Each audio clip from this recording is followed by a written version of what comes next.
Selamat datang ke Dapur Minaci. Saya Wani dan resipi kita hari ini ialah sambar bawang ros ataupun kita boleh panggilnya sebagai kari dal bawang ros.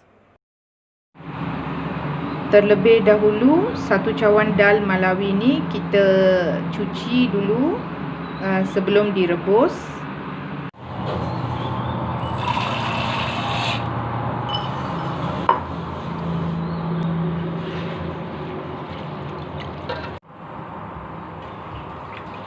Cuci hingga bersih dalam 2-3 kali supaya hilang warna kuning tu.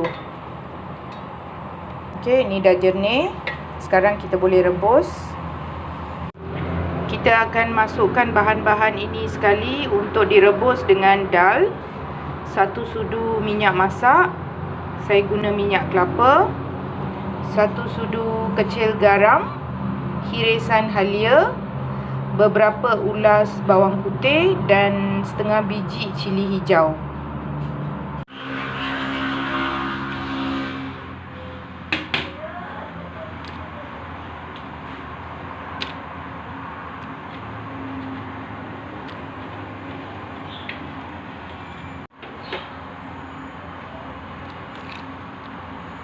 Okey, kita akan rebus untuk 5 minit.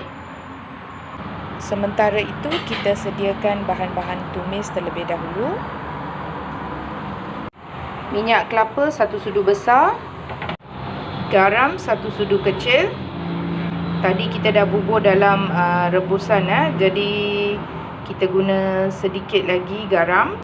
Untuk menumis, kita guna dalam 10 biji bawang ros.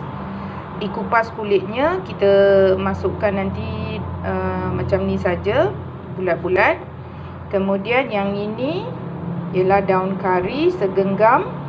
Kemudian 1 sudu besar biji sawi, campuran biji sawi dan halba.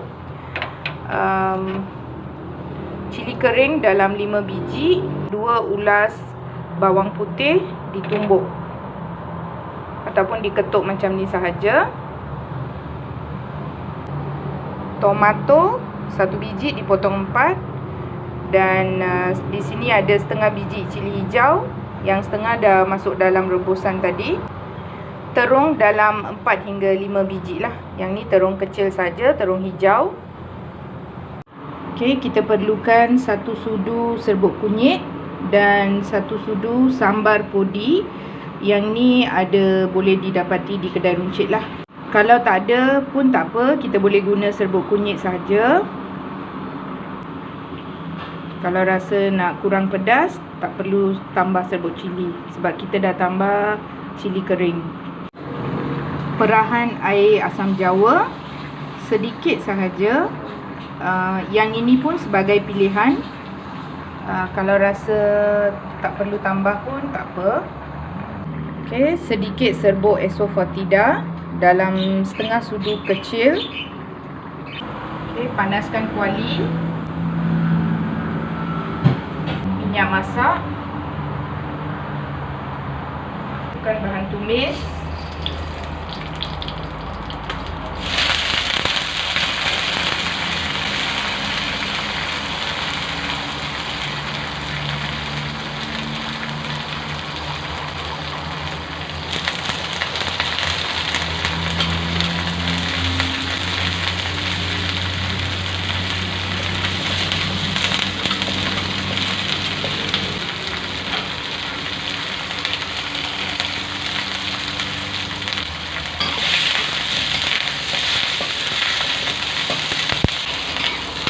Kita gaul sehingga bahan tumis ini bertukar warna.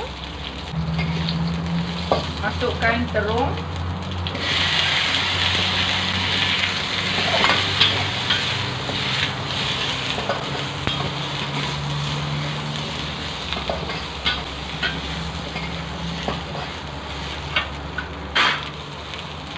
Cili hijau dan tomato.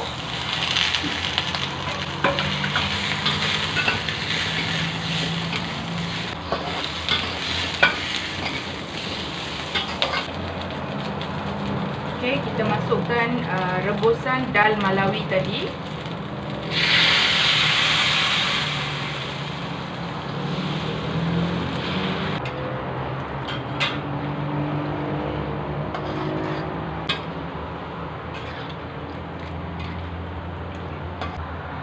Garam.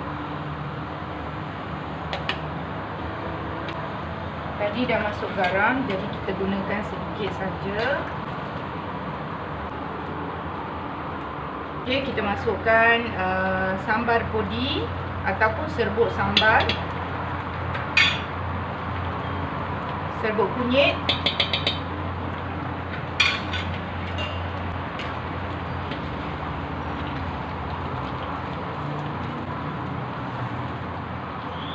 perahan air asam jawa,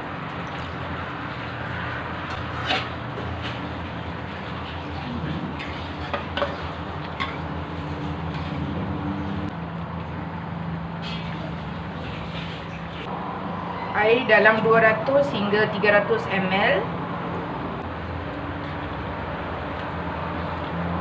serbuk esofotida,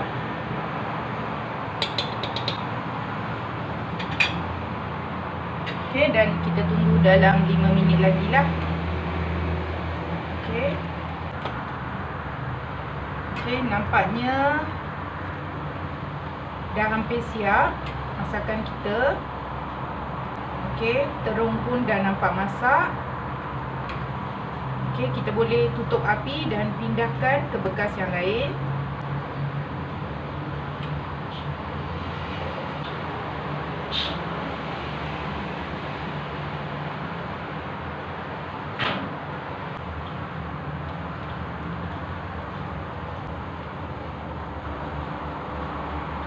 Baiklah, sambar bawang ros kita dah siap. Okey. Yang ini merupakan masakan tradisional orang India dan saya harap semua akan mencubanya. Boleh dimakan dengan nasi putih ataupun dengan sayuran yang lain. Okey, sedap juga kalau dimakan dengan ikan bilis goreng. Itu saja untuk hari ini. Harap anda akan like, share dan subscribe video ini. Dan jangan lupa untuk memberikan komen anda selepas mencuba resipi ini. Itu saja, jumpa lagi. Bye.